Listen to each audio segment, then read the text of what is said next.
this can help us compete with the next room in making more noise. But thank you so much. As I sort of introduce our panelists, I request them to come and join us on the dais as well.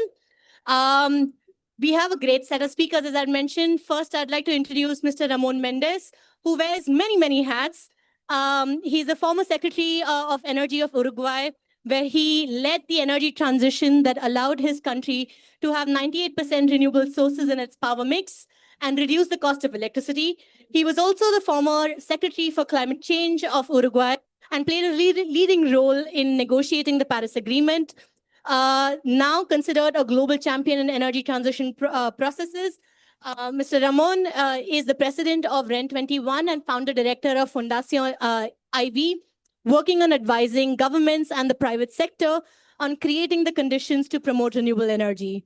Next, I'd like to invite Miss Sonia Dunlop. Sorry. She is the CEO of the Global Solar Council and has worked in the solar PV industry, renewables policy, and climate finance space for more than 15 years. She's deep expertise in solar PV, development finance, renewables, digitalization of energy, and has worked in multilateral development banks, climate, and has a host range of experience. Next, I'd like to call Mr. Srinivas Krishnaswamy. He's the CEO of Vasudha Foundation. He's an economist by training and the CEO of Vasudha Foundation, a not-for-profit think tank based out of India that works on clean energy and climate policy, which was set up by him in 2010. Under his leadership, Vasudha has forged a number of partnerships, especially with several Indian state governments, and has worked with them from developing a net zero vision and pathways to facilitating development of action plans for localized climate action. Thank you so much for making the time for this conversation today. And maybe just to sort of set a brief context and highlighting what Karan had also said, we know that renewables is growing at an accelerated pace. Just recently, there was a study that Ember had also put out that said that the increase in solar and wind power outpaced global electricity demand growth in the first half of 2025. This is definitely a huge milestone. Solar alone met 83% of this rise, with many countries setting new records. We've also seen new regions and countries where deployment rate is accelerating. Some of the growth hotspots in the context of South Asia, we've seen rapid rise in solar. India is projected to be the second largest national market for renewables growth by 2030, according to IEA projections. And it accounts for 80% of the global firm renewable energy tenders that have been seen since 2021. In the MENA region, we've seen Saudi Arabia accelerate its renewables deployment, and the projections show that MENA is also going to be a new hotspot for renewables growth. And in ASEAN, such as Malaysia, Thailand, their ambition on renewables.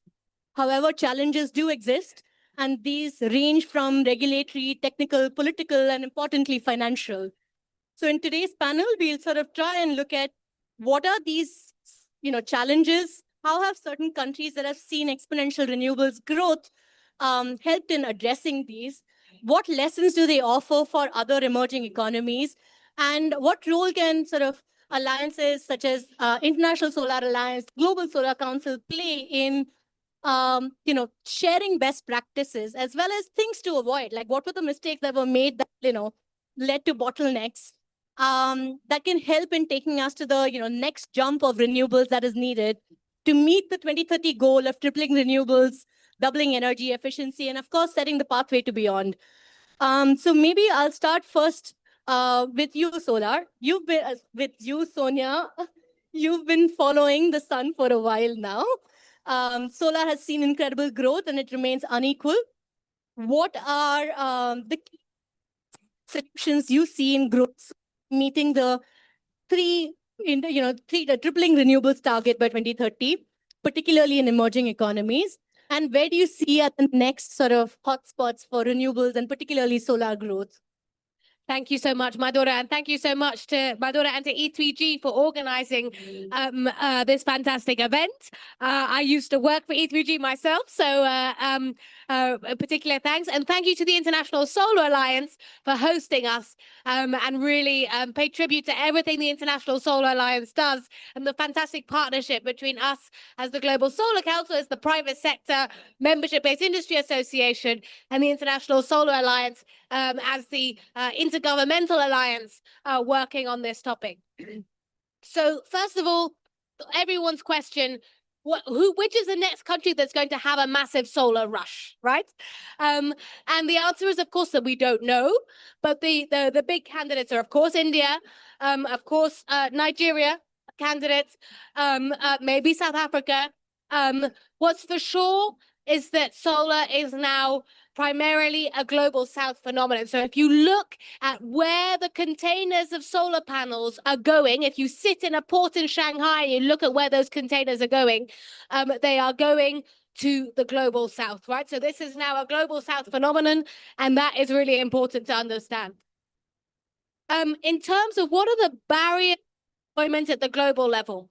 What are the barriers to deployment at the global level? What are the challenges that we need to fix in order to get to our goal of 8 terawatts of total installed capacity by the end of this decade and 1.5 terawatts of total installed capacity in terms of battery storage? So really the first one is finance and other standards that to really try and bring. We need to be looking at electricity market design reform in order to make it possible for both large and small solar projects to sell their power into systems. And there again, we've published a report on this as well, connecting the sun with 30 specific electricity market design reforms that need to be implemented. And finally, there's a skills and a workforce development challenge. And here, International Solar Alliance have their Star C program, which is very good at this. We are also creating a global solar training standard, basic training that everyone has to do before they build a solar farm. That will help us deliver this 10, 15 plus workforce that we need in order to get to that 8 terawatts. So those are the 3 challenges as we see them, and many more besides, but those are the ones that we are prioritizing as the Global Solar Council, and we'd like to work with all of you to try and solve. Thank you so much. And I think that brings us really well to the next set of questions that I was going to pose to you, Mr. Mendes. Sonia mentioned about the need for systems design and systems integration to look at renewables growth. So Uruguay's transformation has become a global reference case. What policy and system design lessons from Uruguay's experience can emerging economies draw upon for their journey as they plan their journey for decarbonizing the power sector? Well, thank you so much, and thank you for inviting me here. It's a pleasure to be here with you. And in fact, to answer your questions, I will just follow what Sonia is saying, because in fact, this is the main lessons learned from our case, from our Uruguayan case.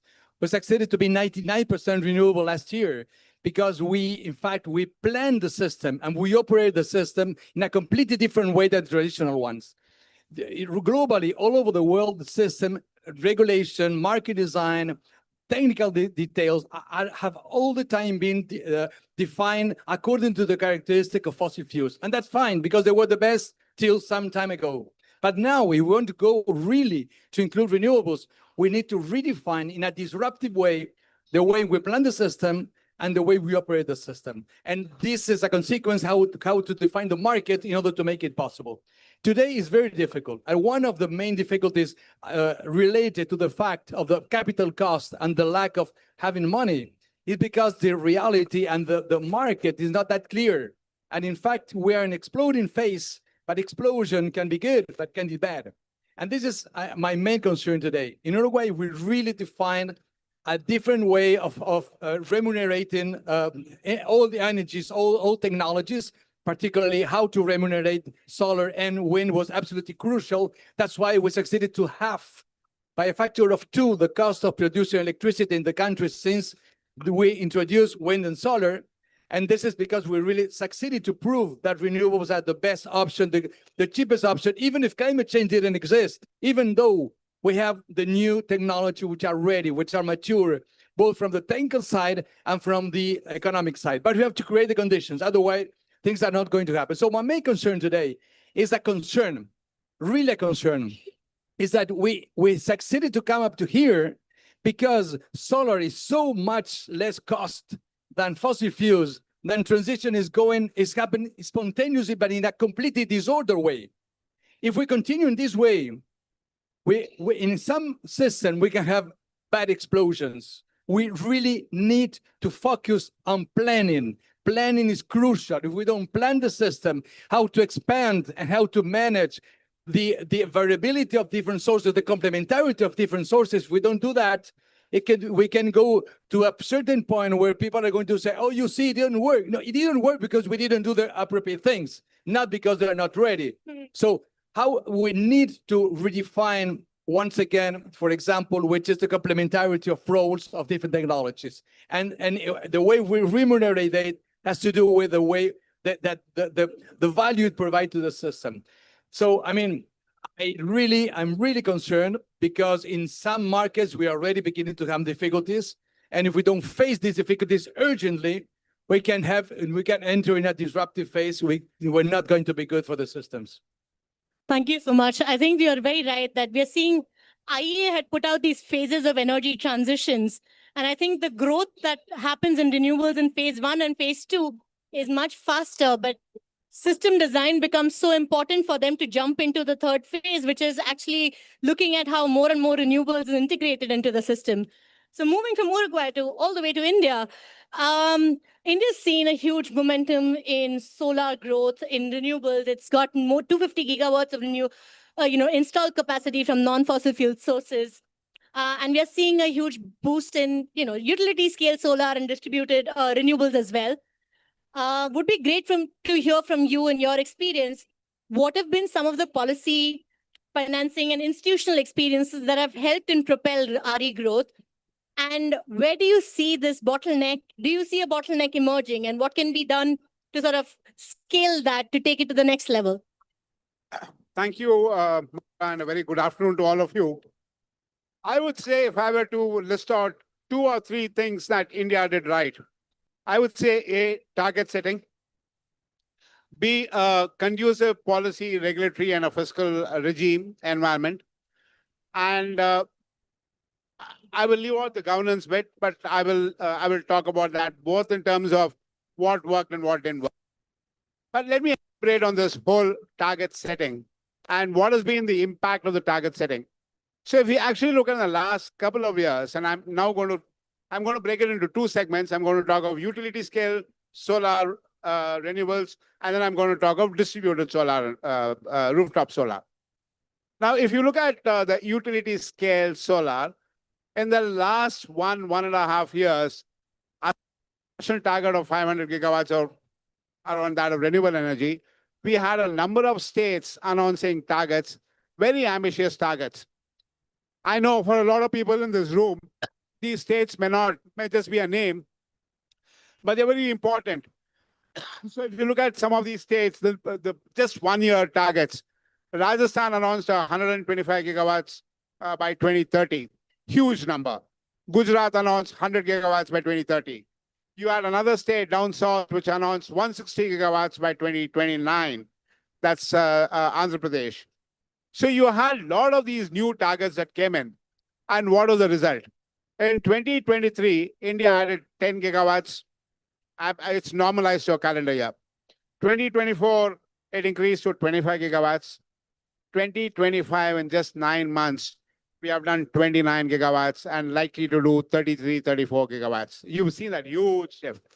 The targets have helped, and the targets have been the last 1-2 years. Now, aside of targets, how does this help again? Investments. Where's the money coming from?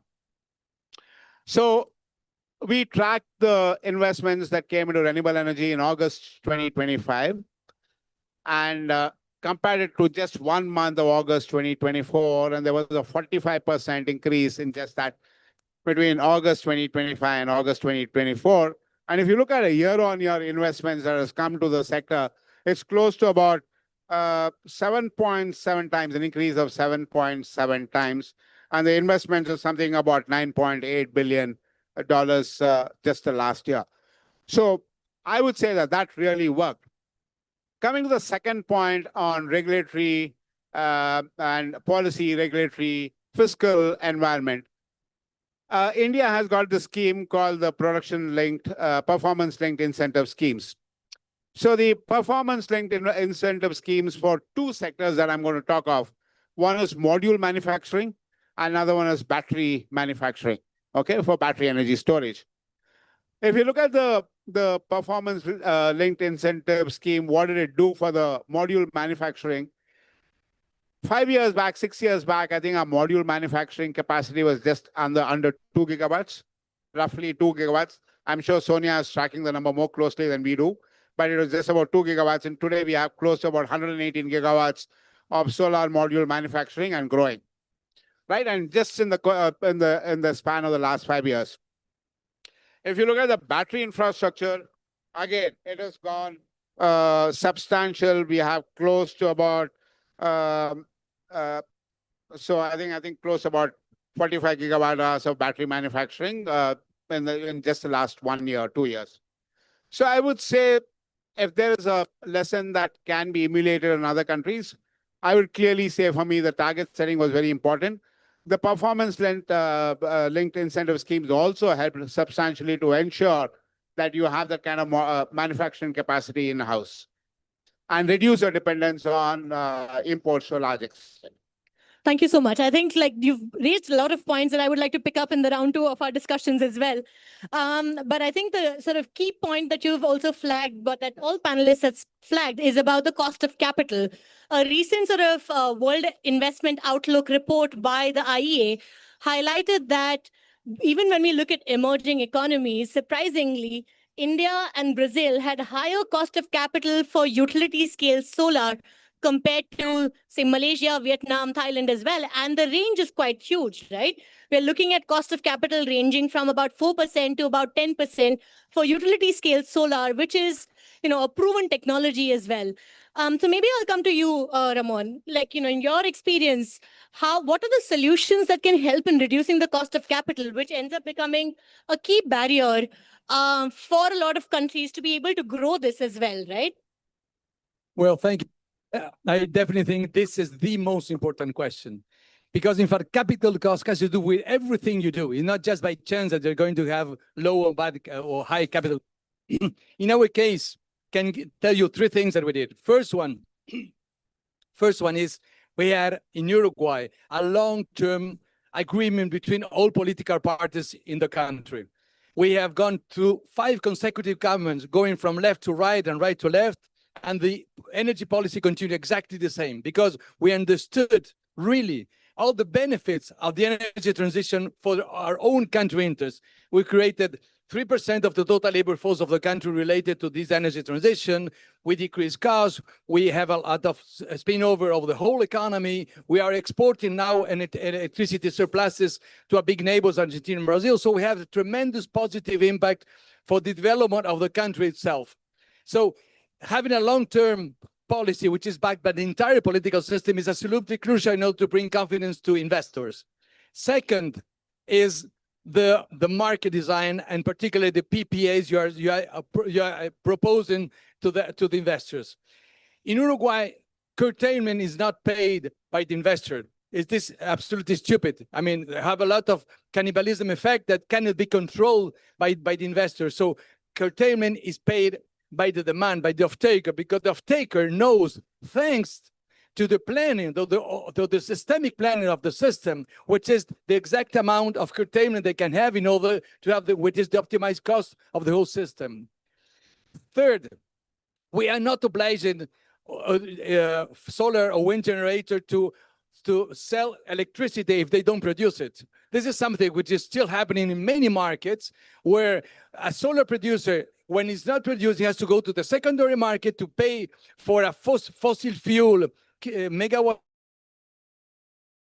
at a lower cost. So there are in bankrupt many of those because of their having inappropriate contracts in order to develop. So contracts is the second key in order to good contracts, appropriate contracts. The only risk for investors should be if they know how to do their job, nothing more than that. All the rest is not under its control. So this is why we sharply decrease the cost of the electricity, because we sharply decrease the cost of capital. Because at the end of the day, renewables is not an industrial business. It's just a finance business. It's just finance business.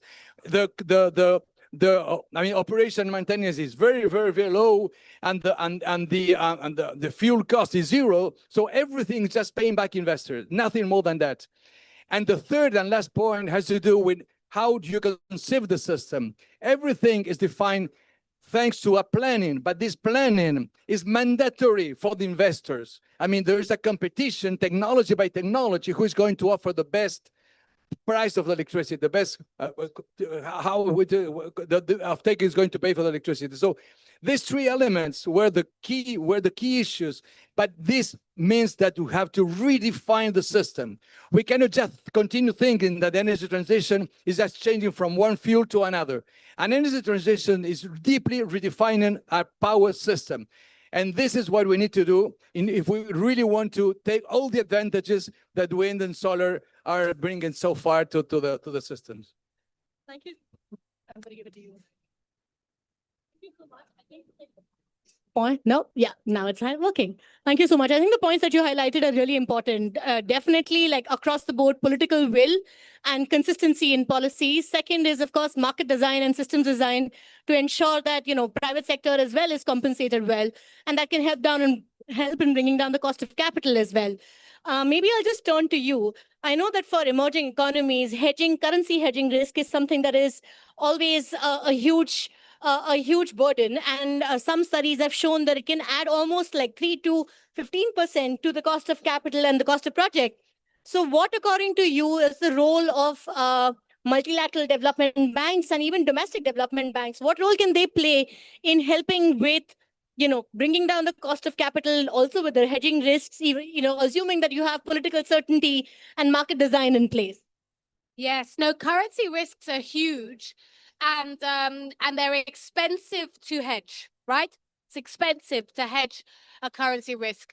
So the solutions are very much domestic capital mobilization where possible, and for rooftop solar, that's very, very possible. And then, yes, working with multilateral development banks, development finance institutions, where they can either hedge the currency risk or provide local currency financing, or find some other solution that can bridge between the dollar-denominated financing for big projects and the local market. So definitely bridging that currency risk is a big one. But I really want to emphasize that solar, you've got to distinguish between utility scale and rooftop. And in rooftop, this is the people's power. And I want to tell the story of Fahida Salim from Karachi, who during the Pakistan energy crisis, when prices went sky high, scraped together all the money she had, sold all her jewelry, borrowed some money from her family to pull together $600 to buy 2 solar panels and a battery and be able to have reliable electricity to run her fan, to raise her children. She's a single mother as well. And it's stories like that, you know, when we talk about shifting financial flows, right, one of the goals of the Paris Agreement is shifting financial flows towards low carbon and resilient development. Let us not forget the households all over the world who are scraping together $600, $300 for a balcony solar system that you can plug in to an electricity socket like the ones under there. You know, let us not forget those and how they too are essentially domestic capital mobilization and the shifting of financial flows towards the energy transition. But yes, currency risks are a really difficult one, very expensive to hedge. We need the support of the multilateral development banks. We need the multilateral development banks to be doing intermediated finance with local private retail banks to get finance to those small projects that are you know, even a 5 megawatt utility scale project that is doable in many of these markets, and we need a strategy, I think, across them in terms of distributed renewables. And actually, this is something that E3G has been working on for a long time, funded by the Good Energies Foundation, in the team of Larissa Gross, actually, who, peace be upon her, you know, rest in peace. She's looking at us, looking down on us from above. She passed away just a week or two ago, and we miss her dearly. So this is dedicated to Larissa Gross, but this is something that E3G has been working on for a long time, of how the multilateral development banks can do more on distributed energy. And we are absolutely committed to work with all our partners to try and find a strategy to allow them to do that. I did not ask yet. But thank you so much. That work that she's mentioning is really helpful. And I think it's also something that is relevant in terms of like the planning context as well, right? So this sort of brings me to the next question, Srini.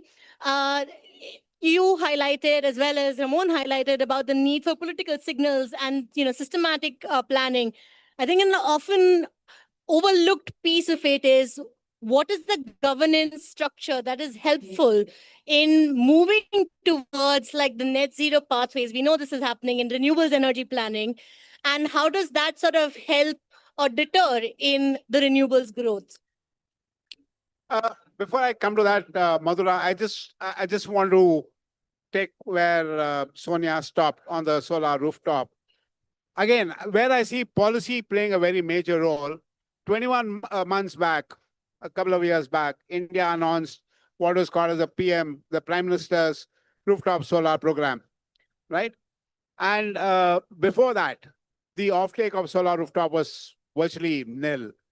But in just these 21 months, we've been able to install close to about 2.1 million solar rooftop across that many households. And it's growing, right? And there's a target of 10 million households. And I think that should be achieved very soon. So that's where I think I see there, again, a policy and a target playing a very major role. Now, what we also did, and this is similar to the story that Sonia related, we did a survey of the households that have installed the solar rooftop. And in the span of about 6 to 8 months, people had huge savings. They were able to, invest the savings, etc. And there's a detailed survey, and it's available on our website. And that survey was done in actually the very city where the Prime Minister launched this program, his own constituency, which is called the Varanasi. So we did a survey there, and the results were amazing. Now, coming to the governance bit, and I just want to make one. Yes, the cost of capital in India is super, super high, but that's not really been a major deterrent for investments in that sense, right? A lot of the private sector have found innovative ways of raising the capital through bonds and so on.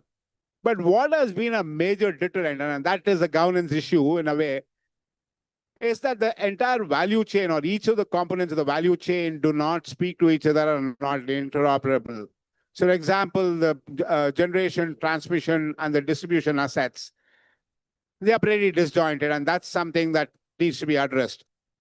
You may all have read, many of you may have read recently that close to about, I think, 10 gigawatts of solar utility scale solar projects could not evacuate or send power to the grid because of bad or poor transmission infrastructure. And that's going to be a major issue.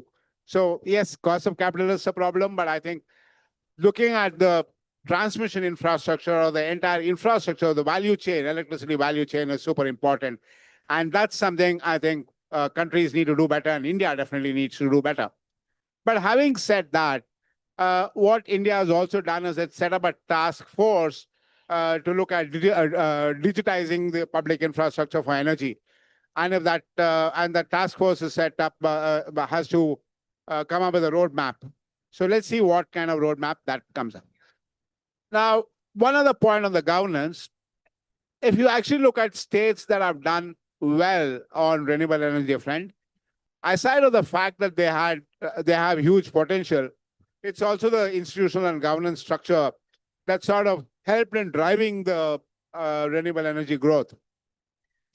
The Indian constitution has something called a concurrent central list and a state list. A concurrent list are those subjects where laws can be formulated by both the state government as well as the federal government. Now, electricity comes in what is called as a concurrent list. So a lot of states have come up with new innovative governance system to ensure RE scale up. And I'll give one example. Tamil Nadu earlier used to have something called the Tamil Nadu Energy Development Agency, which was sort of more or less a defunct body, okay? But now they set up a Tamil Nadu Green Energy Company Limited, and that actually helped to drive renewables in the state. Similarly, Gujarat. What Gujarat did was, in addition to having the Gujarat Energy Development Agency, it also had the Gujarat, another company which is called the GUVNL to also look into it, and that really worked. So you have these multiple agencies that, if you have the kind of governance structure, it also helps in getting the kind of investments and then helps to set targets. So I think that is super important. But more importantly, I would say that how do each of the arms of the electricity value chain talk to each other? That is something that will have to be a key governance issue. And if that is not addressed, then having targets are fine, but then it might deter investments coming in. And can I just say, inspired by the Indian program for 10 million solar homes, we are very soon going to be launching our 300 million solar homes mission globally by the end of the decade. And we'd really love your support. And do come to our event on Friday night as well to celebrate that. Fantastic. I think I've seen the benefits of distributed renewables myself while looking at, work around livelihoods and energy access, and the role that it can play in really putting money in people's hand and energy and decisions in people's hand. So I'm really excited about this 300 million solar rooftop project that you have, and all power to achieving this target by 2030. Maybe I'll come for all the panelists. The next set, something that has been raised a little few times around, was the role of sort of supply chain security of manufacturing. So coming to you, sorry, I gave you the mic, but I want to come to Sonia. I was wondering if you can sort of talk about, as global supply chains are sort of evolving, how can countries diversify manufacturing to maintain affordability and build resilient supply chains? And do you think that there is a risk of countries competing with each other in this bargain? So we as a Global Solar Council want to see low-cost, sustainable, diversified and resilient supply chain, right? That is what we need. We need absolute resilience in our supply chain, and that does require more diversification. So our vision is to have a global supply chain, and we want to put forward this vision officially as well, is to have a global supply chain where, yes, the bulk of manufacturing may still happen in China, but where we establish really major regional manufacturing hubs in India, in Brazil, in Southeast Asia, in Europe, in North Africa, in Saudi Arabia, in these countries where we are already seeing factories being set up, and where we need more. We need the entire value chain, not just some of it, all of it, all the way from polysilicon to ingots, to wafers, to cells, to solar PV, battery storage as well, racking, of course, inverter manufacturing. We need the whole value chain. We need it at immense economies of scale, which is why I think realistically there can only be, a small handful of regional manufacturing hubs around the world. And we need to essentially come to a global consensus that this is the way forward. And that is what we are trying to forge within the Global Solar Council, what the team sitting in front of me does day in, day out, building those bridges between the different parts of the world. Remember, as the Global Solar Council, we represent the European industry,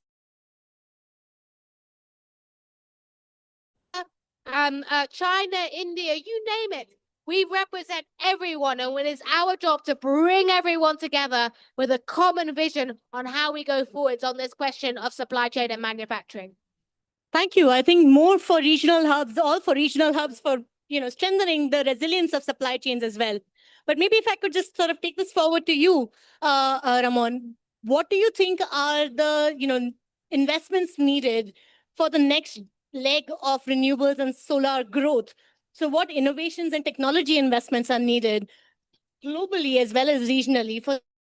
So this is what we need to change. There has always been a dominant narrative saying first that renewables are more expensive, then that it's not possible to deal with variability, with intermittency. Come on, I mean, human engineer has succeeded to put a man in the moon 50 years ago, and you're going to tell me that we cannot manage renewables. I mean, it's absolutely nonsense, but this is exactly the role of dominant narrative, saying that what is already ready, in fact, is not. So today, 2025, we don't have a technology problem. We have grid formings, we have everything we need in order to show that the transition now is better than the old technologies. The problem is have to take the prepared decisions.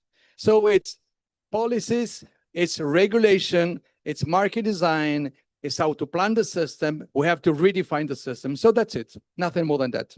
And the last, what is the next point which is repeated by the dominant narrative? Oh, but you have this problem of the supply chain. Of course, every industry has a problem with supply chain, but you can solve it. I mean, if you do the appropriate things, you can solve it. And if you go to a circular economy, it's even better to solve the supply chain difficulty. So once again, the point is either you accept the dominant narrative saying that this is not possible, or you go through to take the appropriate decision in order to go to a future which is already present and is better than the past. Thank you so much. I think what you sort of highlighted is really true, that the dominant narrative has been about sometimes pointing out the flexibility challenges, etc., of renewables, but we've seen in regions and in countries how this has been overcome. And I feel that a bigger sign also of perhaps shift in some of the narrative is the hard-nosed security folks also looking at renewables as a way of strengthening actually security, both from the hard security perspective as well as the larger energy security conversation. So it's about shifting to see how we can, improve the governance structures. And if you can allow me one last minute, I just want to say what we are facing is a cultural conflict. This is what we are facing. And for cultural conflict, we need this. We need to work together. We need to work at networks. That's what ISA is perfect. And that's why I'm running REN21, because REN21 is a combination, 120 organizations going from governments to the industry to the country. So we have to work together in order to face the reality, in order to show with data that the new economy is ready to deliver. Amazing. And talking about new economies, earlier in the year and since last year, we've had like the Ministry of New and Renewable Energy in India talking about potentially looking at 1,800 gigawatts of renewables by 2047. Achieving that would mean that it's a nearly decarbonized power sector with over 90% of it. What do you think is required in terms of policy, in terms of maybe even investments, supply chain, manufacturing, R&D to help us reach that target? Like I said, I would say emphasis on coordination of the entire value chain. I think that is still a major issue, and unless that is addressed, setting targets or having targets, you will not get the kind of investments, and that would, deter investments to come in. So I would say that is super critical, important. But having said that, and I want to just dwell a little on the whole supply chain, I think it's important for platforms like the G20 to take up this issue and come up with some sort of a collective framework on how the supply chain is addressed, particularly for renewable energy scale. Also important because you are looking at critical minerals. You're looking at a few countries that only have the critical minerals, and then you have few other countries which have monopolized the critical minerals. So how do you address that? And so you need platforms like the G20, the REN21, Global Solar Council, and all of them working together to come up with a guidance framework, and that is super important. From an Indian perspective, I think, see, the Ministry of Renewable Energy, the Department of Science and Technology, we sometimes forget the DST, right? I think all of them, and then the Niti Aayog. So the Niti Aayog, for those of you who don't know, was an erstwhile planning commission and is now a think tank, a government think tank. It's a policy think tank. Are all coming together to develop the kind of frameworks and roadmaps for that. So we are part of the 2050, the 2070 roadmap, which actually talks of what your supply chain should look like. So there is that target there. So it may go beyond the gigawatt figures that MNRE spoke about. It may be even 3,000 gigawatts, whatever it is. But you have that, and now you have to work backwards. If you say 2070, you need to touch 3,000, or 2050. Let's say, and I'm not making that announcement, but let's say India announces a peaking year at some point in time. And then, I'm not saying that, but let's say you have a peaking year and then you work backwards. So that, I think there are agencies that are working on what kind of resources required and what are the kind of technology that's also required. So that work is being done. But again, I would stress on two things. I would stress on the supply chain management and how the G20 and other platforms should take it up. And B, I think for a country like India, and for at least a lot of other countries that we also work in Africa and so on, how do the value chain talk to each other? I think that's going to be super important. Thanks so much, Srini. I think we've covered a whole range of different topics over here. Before I ask my next question to the panelists, I just wanted to open the floor for audiences in case you have any questions that you'd like to address to the panelists. Yes, please. Please introduce yourself and.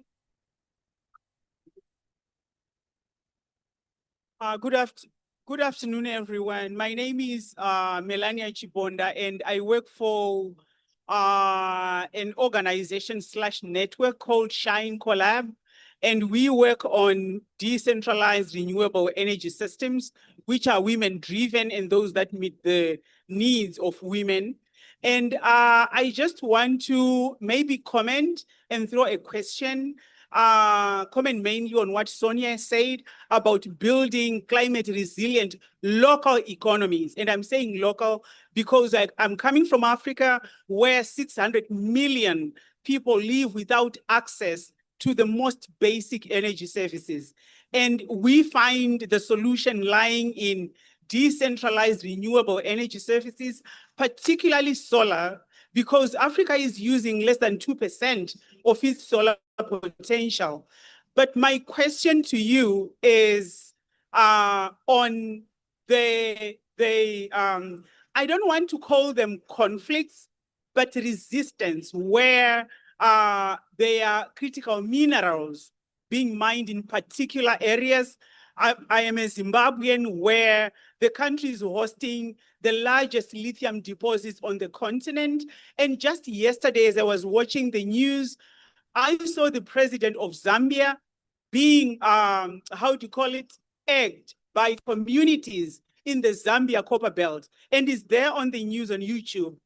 And the reason being that communities are not realizing any benefit from the copper, from the cobalt, from the lithium. We can talk about the DR Congo and that. And where exactly do we need to have accountability mechanisms to ensure that we don't just extract value while communities live without access to clean energy services? Thank you. Really good question.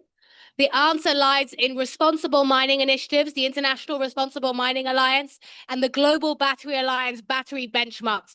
The critical raw materials in our industry are really in batteries, right? We're really talking about the inputs that go into batteries.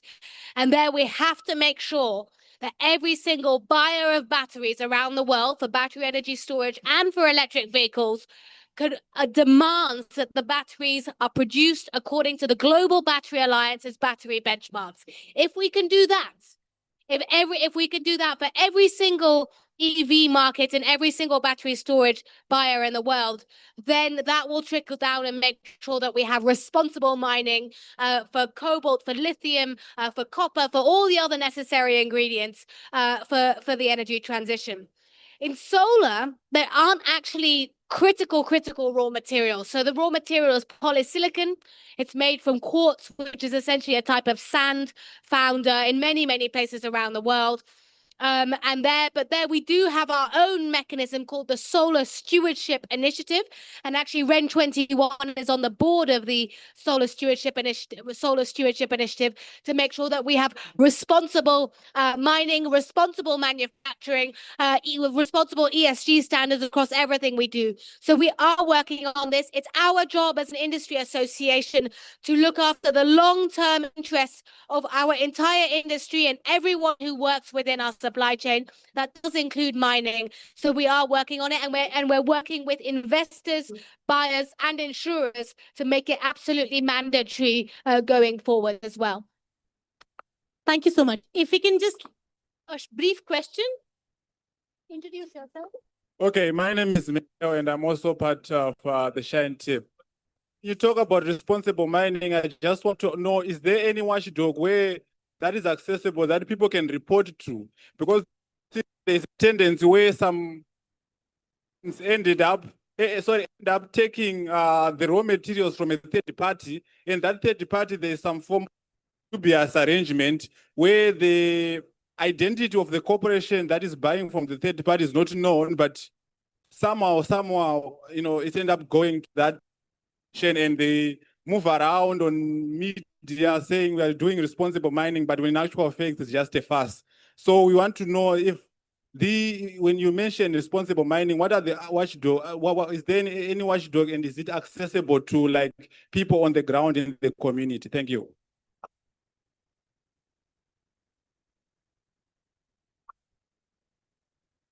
Yeah, I think it's the IRMA. You can report it to them, IRMA.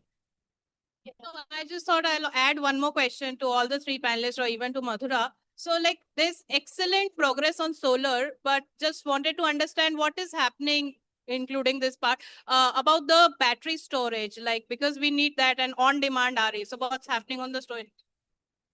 We'll probably start with this as the second last question for the panel. Perhaps you would like to come in. I'll ask the battery storage question to all panelists. Do you think there's enough progress that is being made on battery storage? And what needs to be done over there to actually help move it? Not necessarily, but not because of a lack of technologies. Once again, it's a lack of planning, because we don't necessarily need a battery in any solar panel. This is not necessarily the best. This is not necessarily the best option. I mean, it's a specific amount of storage according to the whole engagement of the whole technology within the system. So once again, we need planning. And with planning, we don't necessarily need that as much of storage as we are supposed to have. Once again, we need to plan our system in a completely different way. In our case, once again, sorry for talking about Uruguay once again, but in our case, we have a global system planning, but at the same time, it simulates how to operate the system according to technology you have on the grid. And so that we exactly know which is the specific amount of each technology that we have point by point. And then the market competes not to have long-term contracts. We don't have a short energy market, traditional contract market in Uruguay. You just have long-term capacity contracts. And these are based on watch out the specific complementarity of different technologies. So if we go to a better complementarity between sources, we can manage with the specific amount of storage according to the specific needs of each specific system. But we cannot just take one technology which has been defined for a certain context and then try to export it to any other context. This is not the best thing to do. This happened perhaps also with offshore wind, for example, when this can be very good for some specific regions or specific countries or specific, but not for all of them. So we have to plan according to the watch out the appropriate technology for each specific national and energy context. Absolutely. I think context-specific planning is more important when you're looking at renewable energy systems, to also look at what is actually the country's, endowments that are there, that what are the technologies that would work best. So the last question, and I'm going to go across all panelists. We are at COP30. What are the political signals that you would like to see and the real world actions that you'd like to see from COP30 that will really help in bolstering faith about the renewable energy growth and the global commitment towards it? Sonia, you have the mic. Let's start with you. We want to see COP30 set a signal on the tripling of renewables target, that we need to deliver it. On the doubling of energy efficiency target, we need to deliver it together. On the grids and storage target, so the doubling of investment into grids around the world to deliver 25 million kilometers of new grid infrastructure, agreed at COP29, as well as 1.5 terawatts of storage, long and short storage, that was also agreed at COP29. We need political signals on the will to implement all of those things. And I would add to that two more things. We want a political signal that we are going to deliver the 300 million solar homes, bringing all of these lofty things to the people, power to the people, benefits to individual working families. And we want a recognition in a report that we're publishing with the United Nations this week that almost every single one of the Sustainable Development Goals can be delivered with solar plus storage. In addition to what was Sonia said, which I completely endorse, I will add one more point. I would say that we should look at grid integration, and I think that's very, very important. And if you look at grid integration, you could actually reduce a lot of costs in the long run. So I would want to bring that also in the agenda. Grid integration, energy efficiency for the win. And last word to you, Minister. Just one last comment, just in the same direction. Once again, I mean, I think it's not just decision or discussion about technologies, is just taking the decision about policy making and what you really commit in order to do. Today, renewables are the best option, even if those COP didn't exist. Because even if climate change didn't exist, renewables are the best for us, for all the development of our country. So let's go for them. That's it. It's a political decision. Thank you so much. And I think this helps me conclude it really well using what UN Secretary General also said a couple of days back.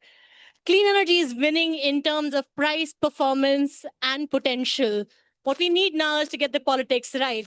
Otherwise, all this hot, steamy room that we've been sitting in might just be a reality going into the future as well if the climate change crisis is not tackled.